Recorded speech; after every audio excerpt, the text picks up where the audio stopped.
बहुत समय पहले की बात है। एक नगर में एक धनी सेठ रहता था जो बहुत दयालु था। इतना बड़ा व्यापार और बहुत सारा धन होने के बावजूद वह एक भोला और दान करने वाला इंसान था। वह हर किसी की मदद करता था। उसके मन में लोगों के प्रति प्यार और दया की भावना ये थी, वह किसी का भी दुख नहीं देख पाता था। उसके इतने दयालु और भोलेपन की वजह से उसके आसपास के लोग उसकी इसी बात को उसकी कमजोरी समझकर उसका फायदा उठाते थे। कुछ लोग उस सेठ के सामने झूठ मूठ का रोना रोकर उससे पैसे उधार ले जाते थे। सेठ अमीर तो था ही और ऊपर से दयालु भी। जब वह सेठ उन लोगों की दुखी हालत देखता और उनकी परेशानियां सुनता तो उसका मन भर आता। और जब वह लोग उससे कहते हैं कि मुझे थोड़ा धन उधार चाहिए या तुम मेरी मदद करोगे, मैं तुम्हारा यह एहसान कभी नहीं भूलूंगा, तो वह मना नहीं कर पाता। वह सोचकर धन दे देता कि अभी इसका बुरा वक्त चल रहा है, इसको मेरी मदद की जरूरत है, बाद में यह पैसे लौटा देगा। धीरे धीरे वक्त गुजरता गया। लोग उस सेठ के आगे बिना बात का रोना रोते और उसका धन ले जाते और कभी वापस नहीं करते। सेठ भी कभी धन वापस नहीं मांगता था। उसको लगता था कि जब इसका बुरा वक्त गुजर जाएगा तो धन वापस कर देगा। लेकिन कहते हैं ना कि हर सुबह के बाद रात होती है, हर सुख के बाद दुख आता है और दुख के बाद सुख आता है। ठीक उसी तरह उस सेठ के साथ भी हुआ। कुछ सालों बाद उसे पास धन कम होने की वजह से उसके व्यापार में माल भरने के पैसे कम होने लगे और इसके वजह से उसके दुकान पर अब ग्राहक भी कम होने लगे, क्योंकि जो सामान उन ग्राहकों को चाहिए था वह सामान उस व्यापारी के पास खत्म होने लगा था और उस सामान को लाने के लिए अब उसके पास इतना धन भी नहीं था। धीरे धीरे सेठ का धन समाप्त हो गया। एक समय था जब वह सेठ अपने नगर के अमीर लोगों में आता था, पर आज उसके पास पैसे नहीं थे। ऊपर से ढेर सारा कर्ज उसे बाजार से लेना पड़ा। उसे समझ नहीं आ रहा था कि वह क्या करे। उसने महात्मा बुद्ध के बड़े चर्चे सुन रखे थे। उसे ये पता था कि उसके बहुत मित्रों ने उनके पास जाकर अपने जीवन के लिए सही मार्गदर्शन लिए है और वह जो ज्ञान देते हैं वह काफी जिंदगियां सुधार चुका है। उसने निश्चय किया कि अब तथागत गौतम बुद्ध ही उनकी समस्या का हल बताएंगे। यही सोचकर वह अगले दिन गौतम बुद्ध से मिलने निकल पड़ता है। वहां जाकर बुद्ध को प्रणाम करते हैं। फिर सेठ गौतम बुद्ध से कहता है, मुझे मेरी समस्या का निवारण चाहिए। बुद्ध कहते हैं, पूछो, क्या पूछना है। फिर वह उन्हें सारी बातें बताता है कि कैसे वह लोगों की मदद करके अमीर से गरीब हो गया, कैसे उसने बस लोगों की बुरी हालत देखकर अपने व्यापार के पैसे उन्हें मदद करने के लिए दे दिए और आज वह खुद जरूरतमंद हो गया है। गौतम बुद्ध उसकी सारी बातें ध्यान से सुनते हैं और कहते हैं कि तुम बहुत ही ज्यादा सीधे और दयालु हो। जरूरत से ज्यादा सीधा होना भी हमारे लिए मुसीबत पैदा कर सकता है। आगे बुद्ध कहते हैं, तुम लोगों की मदद इसलिए करते थे ताकि वो मुसीबत से बाहर निकल सके, लेकिन लोगों ने इसका फायदा उठाया और तुम्हें ठगने का काम करते रहे बाय। उस सेठ ने कहा, आप बिल्कुल सही कह रहे हैं बुद्ध। मेरे दुखों का कारण मेरा ज्यादा सीधा होना, सरल होना और दयावान होना ही लग रहा है, लेकिन मैं अब क्या करूं? मुझे रास्ता बताइए। क्या मैं बुरा बन जाऊं, दया निकालकर फेंक दूं, निर्दयी हो जाऊं? क्या अच्छाई करने की कोई कीमत नहीं? इस दुनिया में क्या मदद करने से या किसी का भला करने से बस यही परिणाम मिलता है? बुद्ध कहते हैं, नहीं, तुम्हें यह सब नहीं करना है। कई बार तुमने देखा होगा कि जो व्यक्ति ज्यादा अच्छा होता है उसे उतना ही ज्यादा दुख मिलता है। इसका सीधा कारण है कि वह अपने अधिकारों को सामने वाले की इच्छाओं से कम दर्जा देता है और फिर उसे जब भी आपसी अनबन होती है तो उसे अधिक तकलीफ होती है। लेकिन उसी के विपरीत हमें हमेशा यह भी नहीं सोचना चाहिए कि हमारा अच्छा ई और भला करना बेकार है या यह बस हमारी कमजोरी है। हमें अच्छा इसे हाथ कभी नहीं छोड़ना चाहिए। हमें बस यह सीखना है कि कभी कभी हमें भी अपनी बात रखने का अधिकार है और हमें अपने अधिकारों की रक्षा करनी चाहिए। इसलिए हमें अच्छे इंसान बने रहने के साथ साथ अपने अधिकारों की रक्षा करना भी सीखना होगा। अगर हमें गलत तरीके से नुकसान हो रहा है, कोई हमारा गलत फायदा उठा रहा है, तो हमें उसका सामना करने के लिए सही तरीके से खड़े होना जरूरी है। यही एक सच्चे और अच्छे इंसान की पहचान और शख्सियत होती है। वह आदमी कहता है, बुद्ध, मुझे थोड़ा थोड़ा समझ आ रहा है, लेकिन अभी भी मैं पूरी तरह नहीं समझा। इस पर बुद्ध कहते हैं, चलो मैं तुम्हें एक कहानी सुनाता हूं। उसके बाद तुम्हें समझ आ जाएगा कि तुम्हें क्या करना है और क्या नहीं करना है। बहुत समय पहले की बात है। एक जंगल में एक भेड़ रहती थी। उस भेड़ ने एक को जन्म दिया। वह मेमना बहुत ही सुंदर था। उसके शरीर पर बहुत ही चमकदार घने बाल थे। वह बहुत ही सुंदर लगता था। भेड़ भी अपने से बहुत प्रेम करती थी और उसका बहुत अच्छे से देखभाल भी करती थी। भेड़ अपने बेटे को अच्छी अच्छी बातें सिखाती, उसे अच्छे संस्कार देती। उस भेड़ की इच्छा थी कि उसका बेटा बड़ा होकर खूब नाम रोशन करे। लेकिन भेड़ के ज्यादा लाड़ प्यार के कारण मेमना बिगड़ता जा रहा था। उसकी मां उसे अच्छी शिक्षा देती थी, उसे अच्छे से रखती थी, दिन रात उसका पूरा ख्याल रखती थी। लेकिन मेमना दिन प्रतिदिन शैतान और जिद्दी होता चला गया। वह अपनी मां की किसी भी बात को ध्यान से नहीं सुनता और ना ही किसी बात पर ध्यान देता। उसे हर पल ऐसा ही लगता कि मेरी मां मेरा इतना ख्याल रखती हैं और इसी कारण वह खुद की जिम्मेदारी नहीं लेता था, ये सोचकर कि उसकी मां उसे किसी भी संकट से निकाल लेगी। वह धीरे धीरे गैर जिम्मेदार होता जा रहा था और अब उस भेड़ का लाड़ और प्यार उसी के मेमने के अच्छे और जिम्मेदार बनने में रुकावट बन गई थी। फिर एक दिन वह मेमना घूमता घूमता पास के जंगल में जा पहुंचा। वह मेमना पहली बार जंगल में गया था। उससे पहले बार जंगल में जाने का मौका मिला था। वह जंगल की सुंदरता को देखकर चकित रह गया। उसने कभी इतनी सुंदर चीज नहीं देखी थी। इतनी सुंदर पौधे, रंग बिरंगे फूलों को देखकर बहुत ही प्रशंसा हुई। उसे ये सब देखकर बहुत अच्छा लगा। फिर उसने झांकियों के कुछ पत्तियां खाई। जैसे ही उसने पेट भरने के लिए पेड़ों की पत्तियां खाई, उसको वह पत्तियां बहुत ही स्वादिष्ट लगी। अब तो वह मेमना रोज जंगल में जाने लगा और वहां जाकर पेड़ पौधों को नुकसान पहुंचा रहा था। उसने उनकी पत्तियां तोड़ी, उनके फूलों को नोचा, फूलों को खाया और कुछ को तोड़कर जमीन पर डाल दिया। उसमें मेमने को इस बात की बिल्कुल भी परवाह नहीं थी कि वह क्या कर रहा है। उसको इस बात का पता ही नहीं था कि जंगल में कोई खतरा भी है। वो तो मस्तमौला होकर जंगल में उछल कूद कर रहा था और पौधों को खूब से नुकसान पहुंचा रहा था। लेकिन जब उस मेमने की मां को यानी उस भेड़ को इस बारे में पता चला कि मेमना हर रोज जंगल जाता है, तो वह घबरा गई और मेमने को अपने पास बुलाकर समझाने लगी कि तुम जंगल में मत जाओ, वहां पर बहुत सारे को जानवर है, तुम्हारे ऊपर हमला कर देंगे, तुम्हें खा जाएंगे।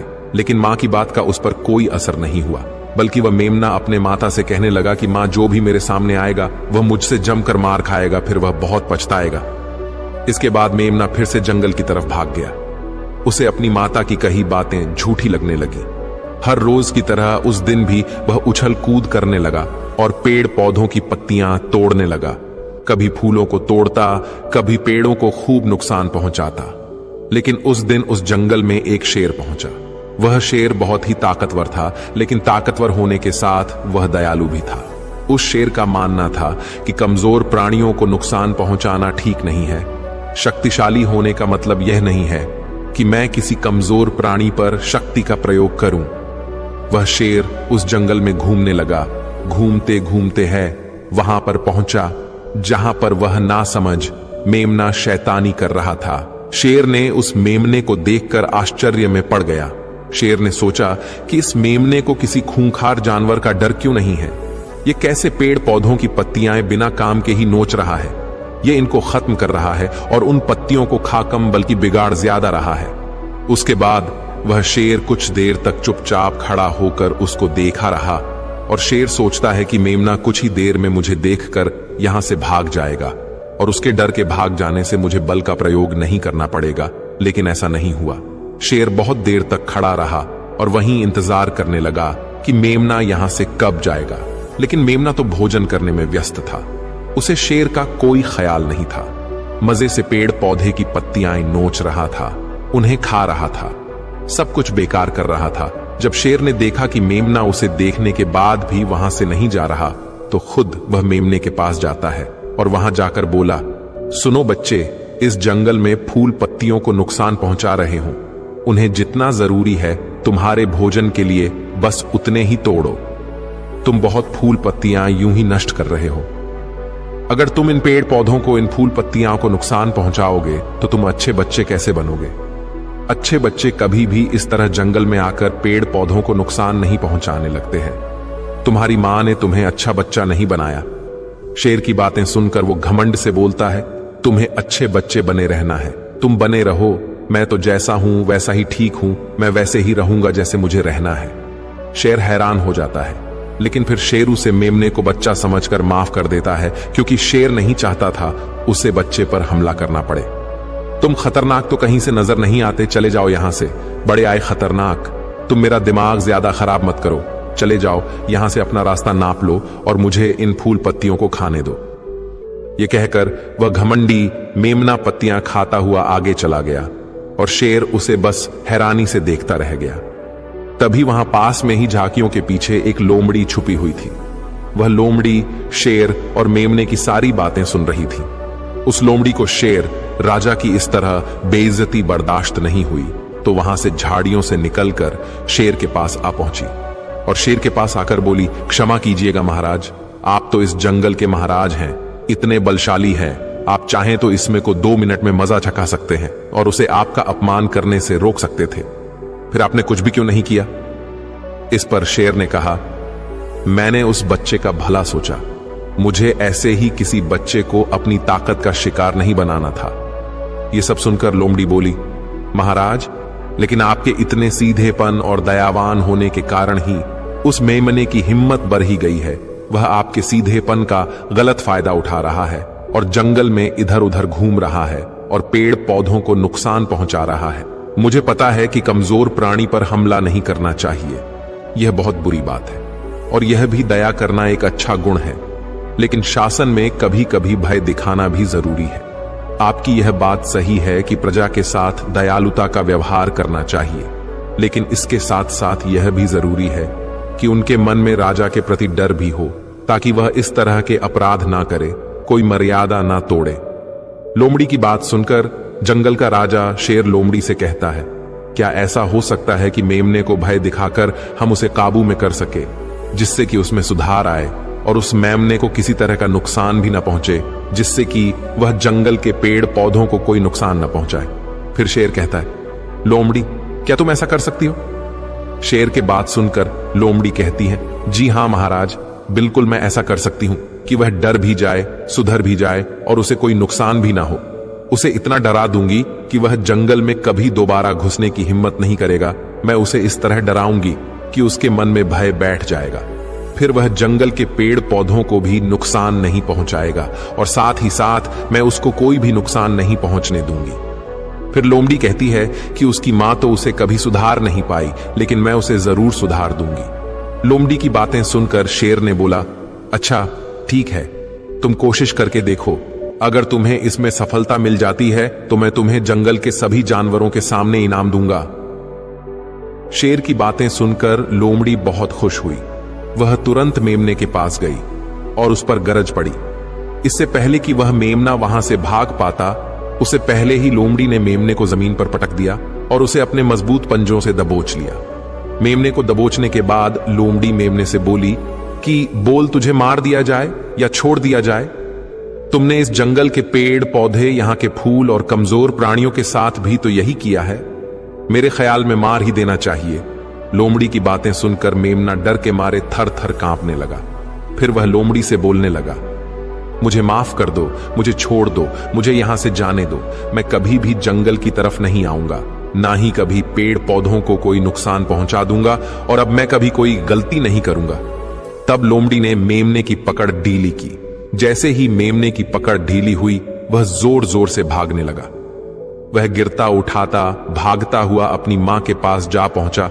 उधर लोमड़ी शेर के पास गई और सर झुकाकर बोली, देखा महाराज, ताकत के साथ दिमाग का प्रयोग करना भी बहुत जरूरी होता है, तभी लोग हमारा सम्मान करते हैं, तभी हमारी अच्छाई का गलत फायदा नहीं उठाया जाएगा। लोमड़ी की बात सुनकर शेर लोमड़ी की योग्यता से प्रभावित हुआ। उसने लोमड़ी को सारे जानवरों के सामने इनाम दिया। उधर वह मेमना घबराए हुए अपनी मां के पास पहुंचा और अपनी मां से आकर लिपट गया और मां से क्षमा मांगने लगा। मां, मुझे क्षमा कर दो, मैंने आपकी बात कभी नहीं मानी। आप मुझे हमेशा सही कहती थी कि जंगल में बहुत खतरनाक जानवर रहते हैं। आज के बाद मैं कभी भी उसे जंगल में नहीं जाऊंगा। फिर बुद्ध उस व्यापारी को कहते हैं, देखा बेटा, इतने अच्छे मत बनो कि लोग तुम्हें खा जाएं, और ना ही इतने कड़वे बनो कि लोग तुम्हें खाए ही नहीं। जरूरत से ज्यादा अच्छा बनना इंसान को दुहक देगा। लोग उसका सम्मान नहीं करेंगे बल्कि उसे पागल समझेंगे। गौतम बुद्ध सेठ से कहते हैं, अगर शेर भी अच्छा बनने का दिखावा करेगा या फिर अच्छा बनकर रहेगा तो लोग उससे डरने की बजाय उसे पागल समझेंगे। सेठ को समझते हुए बुद्ध बोले, अगर हम ज्यादा अच्छे बनकर पेश आते हैं तो लोग हमारी अच्छाई का फायदा उठाने लगता है। तुम लोगों के लिए भले उनकी मदद करते हो, वही लोग भोले बनकर तुम्हें ठगने की कोशिश करेंगे। तुम्हें लोगों की मदद करना छोड़ना नहीं, बल्कि समस्या सुनकर उसे धन देने की बजाय उन्हें समाधान देने की कोशिश करो। अगर धन की आवश्यकता पड़े तो थोड़ा बहुत धन दे सकते हो, लेकिन हर समस्या का समाधान धन से करने की वजह निवारण से करो। इससे वही लोग तुम्हारे पास समस्या लेकर आएंगे जिनको हकीकत में दिक्कत है। पैसे ठगने वालों से तुम्हें मुक्ति मिल जाएगी। सेठ बुद्ध को प्रणाम करता है और धन्यवाद कहकर वहां से चला जाता है। फिर वह वैसा ही करता है जैसा बुद्ध बताते हैं और कुछ ही सालों में वह पहले जैसा धनवान बन जाता है। तो दोस्तों, आपने आज के इस वीडियो से क्या सीखा वह मुझे आप कमेंट में बता सकते हैं।